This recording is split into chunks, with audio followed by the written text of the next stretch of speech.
تو وہ ایک ٹیمپریری نکاح کا، جب تک یہاں ہیں، جب تک ویزا ہے نکاح ہے، جیسے ہی ویزا ختم ہوگا نکاح ختم، تو اس کو وہ کہتے ہیں نکاح متع۔ تو اس کے لیے وہ کہتے ہیں کہ اس کے واسطے کسی مہر کی ضرورت نہیں، اور نکاح تو 4 عورتوں سے زیادہ نہیں ہو سکتا۔ وہ کہتے ہیں اس کے لیے 4 کی کوئی قید نہیں،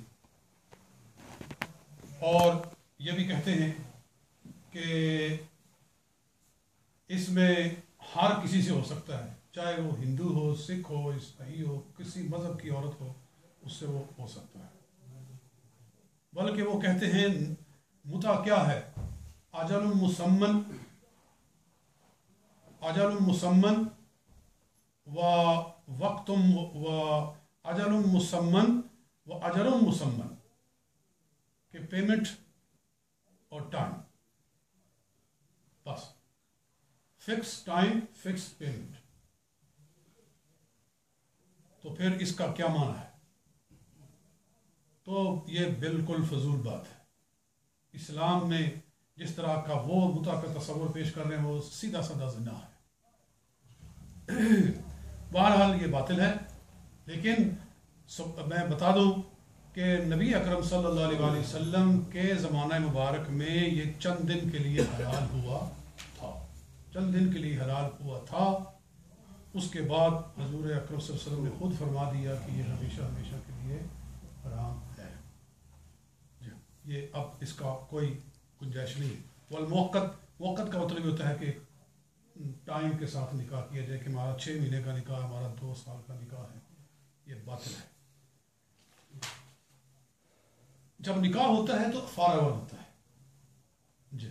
اور یہ جو حلالہ کا ذکر کیا جاتا ہے وہ بھی پرماننٹ نکاح ہوتا ہے، پرماننٹ نکاح، کہ ایک عورت کو کسی نے 3 طلاقیں دے دی، اس کے شوہر نے 3 طلاقیں دے دی، تو 3 طلاقیں دینے کے بعد اب وہ واپس اس مرد کے ساتھ دوبارہ نکاح کرنا چاہے تو نہیں کر سکتی، حتیٰ تنکح زوجا غیرہ۔ قرآن پاک میں اللہ تعالیٰ نے سورہ بقرہ میں ارشاد فرمایا جب تک کہ وہ کسی دوسرے مرد سے نکاح نہ کرے اور پھر اس کے ساتھ وظیفہ زوجیت صحبت ادا نہ کی جائے، پھر وہاں سے طلاق حاصل کرے، اور وہ طلاق اپنی مرضی سے دے، اس پر کوئی جبر، کوئی اس کو فورس نہیں کیا جا سکتا، اور اس پر کوئی پکڑ نہیں کر کہ بھائی نہ لکھوانا جائز ہے کہ یہ تم لکھو کہ ہم تمہارے ساتھ نکاح کر رہے ہیں، لیکن تم نے 1 دن کے بعد 2 دن کے بعد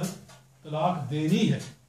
یہ ایسا کرنے والا گناہ گار ہے۔ نبی علیہ السلام نے ارشاد فرمایا لعن اللہ المحلل والمحلل لہ، کہ حلالہ کرنے والا اور کروانے والا دونوں پر خدا تعالیٰ کی لعنت ہے، دونوں پر خدا تعالیٰ کی لعنت ہے۔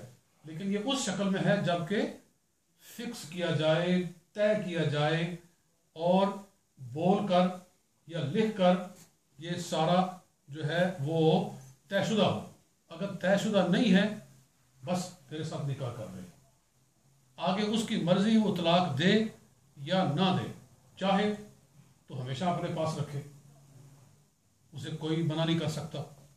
وہ ایک مستقل نکاح ہے، مستقل نکاح ہے، اور قرآن کہہ رہا ہے کہ وہ پہلے مرد کے لیے حلال نہیں ہے حتیٰ تنکح زوجا غیرہ، جب تک کہ وہ کسی دوسرے شوہر کے ساتھ نکاح نہ کرے جی۔ فَإِن طَلَّقَهَا حَتَّى تَنكِحَ زَوْجًا غَيْرَهُ فَإِن طَلَّقَهَا فَلَا جُنَاحَ عَلَيْهِمَا أَن يَتَرَاجَعَا، اگر وہ دوسرا مرد اپنی خوشی سے طلاق دے دے پھر کوئی حرج نہیں کہ وہ پہلے کے پاس واپس آ جائے۔ یہ نص قرآن ہے۔ لہذا جو کہتے ہیں کہ حلالہ ہے ہی نہیں وہ بھی قرآن کا انکار کرتے ہیں، اور جو کہتے ہیں کہ